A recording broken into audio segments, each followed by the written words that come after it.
झारखंड के एक गांव में कुछ कुत्ते मांस के लुथड़े को लेकर के गांव की तरफ आते हैं और उस कुत्तों में एक कुत्ता जो है एक इंसानी हाथ को अपने मुंह में दबाए हुए आ रहा था। लोग देखते हैं। देखने के बाद इस बात का क्लियरिटी हो जाती है कि ये हाथ ही है, इंसानी हाथ ही है। उस हाथ को देखते ही लोग जो है वहाँ के स्थानीय पुलिस को सूचना देते हैं। सूचना देने के बाद स्थानीय पुलिस आती है और आने के बाद जिस ओर से कुत्ते आए थे उस ओर लोग जाते हैं पुलिस वालों के साथ में, और साथ में जाने के बाद छानबीन की जाती है और छानबीन करने के बाद ये कंफर्म हो जाता है कि वो मांस का लुथड़ा किसी इंसान का ही है, न कि जानवर का। और ये देखने के बाद ये क्लियर हो जाता है कि मांस के लुथड़े अलग अलग जगहों पर फेंके हुए थे, वो भी अलग अलग काट करके। पैर अलग कटा हुआ है, हाथ अलग कटे हुए हैं, सिर का भाग अलग है, बॉडी का पार्ट अलग अलग है, लेकिन उसके कुछ टुकड़े हैं। अब समस्या ये थी पुलिस वालों के सामने कि आखिर ये लड़की कहाँ की है, कौन है, या कैसी है, किसने मारा, क्यों मारा। ये एक चुनौती थी पुलिस वालों की। तो चलिए इसी चुनौती को इस वीडियो में हम लोग पूरी विश्लेषण करेंगे। विश्लेषण में हम जानेंगे कि आखिर ये कौन थी, क्यों, क्या कारण था इसे यहाँ मार कर फेंकने का। नमस्कार दोस्तों, दिल से स्वागत है आपका फिर से एक नई और सच्ची क्राइम स्टोरी में। दोस्तों, ये वीडियो आप तक लाने का उद्देश्य किसी का दिल दुखाना या परेशान करना नहीं, बल्कि आपको सचेत और जागरूक करना है। 24 नवंबर 2024 को झारखंड के खूंटी इलाके में जरियागढ़ थाने के जोरदार गांव में कुछ कुत्ते जो है मांस के लुथड़े लेकर के गांव की ओर आए थे।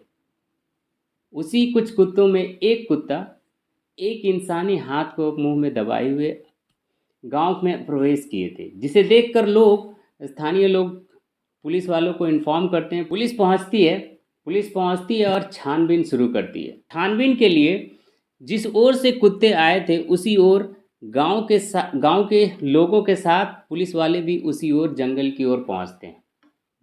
जंगल में छानबीन की जाती है। छानबीन के दौरान उन्हें वो जगह मिल जाता है जहाँ से वो मांस के टुकड़े लेकर कुत्ते जा रहे थे। जब वहाँ पहुँचते हैं तो वहाँ एक इंसानी मांस के टुकड़े पड़े हुए थे, अलग अलग जगहों पर बिखरे हुए थे, जिसमें हाथ अलग थे, पैर अलग थे, शरीर का पूरा भाग अलग था, शरीर का हेड जो है वो भी अलग था। इस तरह से अलग अलग टुकड़ों में बिखरे हुए थे मांस के लिए। पुलिस के लिए बड़ी समस्या थी कि ये लड़की कौन है और यहाँ कैसे आई, किसने मारा। जब छानबीन की गई तो वहाँ पता चला कि वहाँ पे और भी कुछ एक सूटकेस टाइप, या कह सकते हो कि कुछ कपड़े वगैरह भी और वहाँ पे मिले, और कपड़ों में कुछ कागजात मिले, और कागजात में कुछ आधार कार्ड और एक फ़ोटो मिला। अब थोड़ी सी समस्या ये थी कि क्या यह तस्वीर जो है इसी लड़की का है, क्योंकि यह पूर्ण रूप से क्लियर नहीं हो रहा था उसके चेहरे को देख करके ये कि ये तस्वीर और लड़की एक ही जैसी है, या सेम है, या कोई और है। उसी दौरान छानबीन के दौरान एक कागज़ में आधार कार्ड मिलता है। आधार कार्ड से गांव पहुंचते हैं पुलिस वाले गांव में जा कर के जब इनकी जानकारी ली जाती है, और लेने में उस आधार कार्ड से गांव की एक औरत से पूछताछ की जाती है और पता चलता है कि वो उसकी माँ है, और कपड़ों और उसकी स्थिति को देखते हुए वो पहचान जाती है कि ये लड़की ही उसकी ही है। अब समस्या थी कि किसने मारा इसको।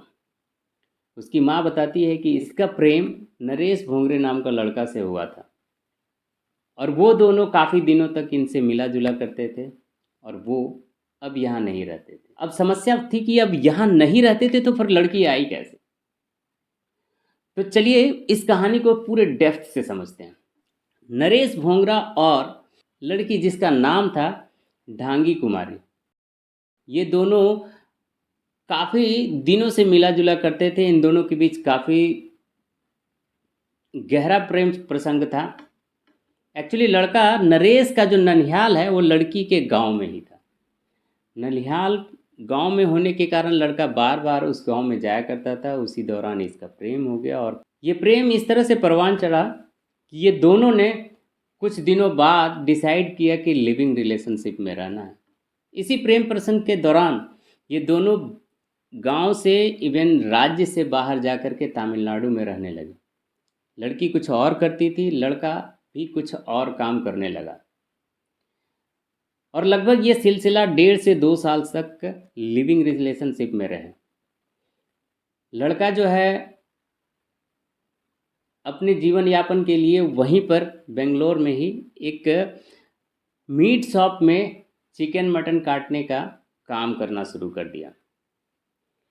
और ये सिलसिला काम करने के दौरान लगभग 1.5 साल से ज़्यादा तक चला।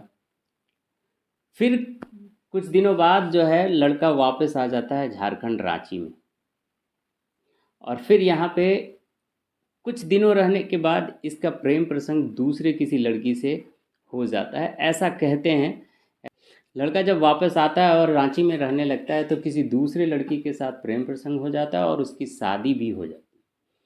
लेकिन ये ढांगी कुमारी जो कि तमिलनाडु में रह रही थी, इसके पास इन्फॉर्मेशन कुछ भी नहीं होता है। शादी होती है, शादी के कुछ दिन बीतते हैं, शादी में रहते हैं, शादी के बाद ये वापस फिर से तमिलनाडु चला जाता है और लड़की के साथ रहने लगता है। ये सिलसिला आना जाना 1-2 बार हो रहा था। लेकिन इसी दौरान ढांगी कुमारी को इस बात का एहसास हो जाता है कि इस लड़के की शादी हो चुकी है और शादी किसी लड़की से हो गई है, और अब ये जो है हमें नहीं रखना चाहता है, हमारे साथ रहना नहीं चाहता। इसलिए वो दबाव डालती है और दबाव डालने के बाद ये कहती है कि मैं आपके साथ ही रहूँगा और आपके गांव में रहूँगा। लड़की अपने प्लानिंग के हिसाब से वापस आ जाती है और वापस रांची खूंटी आकर के उसको कॉल करती है कि मैं आ चुका हूँ आप और गांव में आपके साथ रहूँगा। अब लड़के के लिए बड़ी समस्या थी कि आखिर ये करे तो क्या करे। ठीक है, लड़की को बोलता है ठीक है मैं कहाँ हो तुम, मैं आ रहा हूँ वहीं पे। और स्टेशन से ही उस दोनों पहुँचते हैं, मिलते हैं स्टेशन पे और वापस वहाँ से आ जाते हैं। और वो खूंटी के गांव में जो है लड़का अपने गांव के करीब आता है और एक जंगल में उसको बोलता है कि तुम यहीं रुको, हम आते हैं। एक्चुअली इन दोनों के बीच काफ़ी स्ट्रांग बाउंडेशन थी, अफेयर जो था काफ़ी स्ट्रांग था। लड़की विश्वास भी कर लेती है, वो वेट करती है। इसी दौरान वो लड़का कुछ धारदार हथियार लाता है और हथियार लाने के बाद वो लड़की से आकर के मिलता है। मिलने के बाद वो फिर से दोबारा एक दूसरे के साथ आते हैं। आप यूँ कह सकते हो रेप करता है लड़की का, और लड़की को रेप करने के बाद किसी बात पे नोक झोंक होता है। और लड़का तो ऑलरेडी प्लानिंग करके आया था और धारदार हथियार लेकर के आया था। लड़की को उसी के दुपट्टे से उसकी गर्दन को दबा करके उसे मौत के घाट उतार देता है। और इसके बाद लड़का जो ऑलरेडी एक्सपीरियंस था चिकन मटन काटने में, उसे किसी एक जरा सा भी झिझक नहीं हुआ लड़की के बॉडी पार्ट्स को अलग अलग टुकड़ों में काट। तो दोस्तों, आपको इस घटना से श्रद्धा वालकर 2022 में जो घटना हुई थी, जो पूरे देश को हिलाकर रख दिया था, वो भी रिलेशनशिप का ही हिस्सा था।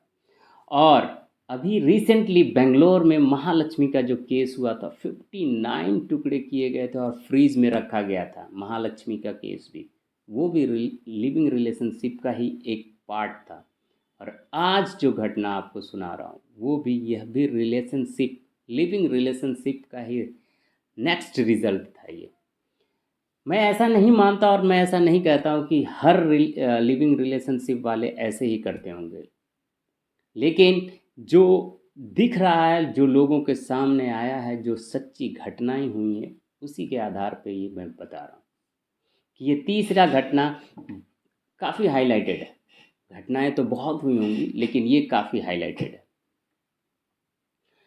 लड़के को चिकन मटन काटने में थोड़ा भी इस बात का एहसास नहीं होता था कि कैसे काटना है, किधर काटना है। इसको उसी आधार पे इसने लड़की को टुकड़े टुकड़े करके लगभग 40 से 50 अलग अलग टुकड़े किए और जंगल में बिखेर दिए जानवरों को खाने।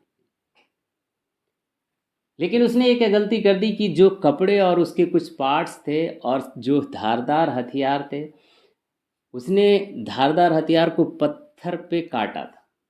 पुलिस इंक्वायरी में बताया है कि इसने पत्थर पे टुकड़े टुकड़े करके बिखेरा था उसने, और बिखेर करके फिर से वो अपनी जिससे शादी हुई थी आराम से ज़िंदगी जी रहा था। ये घटना जो है 24 नवंबर को हाईलाइट हुआ था। 26 को, इससे 15 दिन पहले की घटना, लगभग लगभग 15 दिन पहले की 8 नवंबर के आसपास की घटना है। लेकिन कहते हैं ना कि पाप के पाँव नहीं होते हैं, एक न एक दिन उसको कहीं ना कहीं आकर के थमना ही है, पकड़ा जाना ही। पुलिस अपनी पूरी इंक्वायरी में एक एक करके पार्ट्स बाय पार्ट्स में ये क्लैरिटी ले आता है कि ये लड़का ही है जो जिसने मर्डर किया था। लड़के को पकड़ा जाता है। इस बात पुलिस को इस बात का एहसास हो जाता है कि इसका मर्डर जो है इसका प्रेमी ही किया है। लड़के को पकड़ा जाता है। पकड़ने के बाद एज यूजुअल जो है कोई भी ये मानने को तैयार नहीं होता है कि मैं ऐसा किया हूँ। चोर कभी नहीं कहता चोरी किया, मर्डर करने वाला कभी नहीं कहता कि मैंने ही मर्डर किया। लेकिन जब पुलिस सख्ती से पेश आती है तो वो उगलना शुरू कर देता है। सारी स्टोरी जो है वो बताता है कि ऐसे ऐसे किया।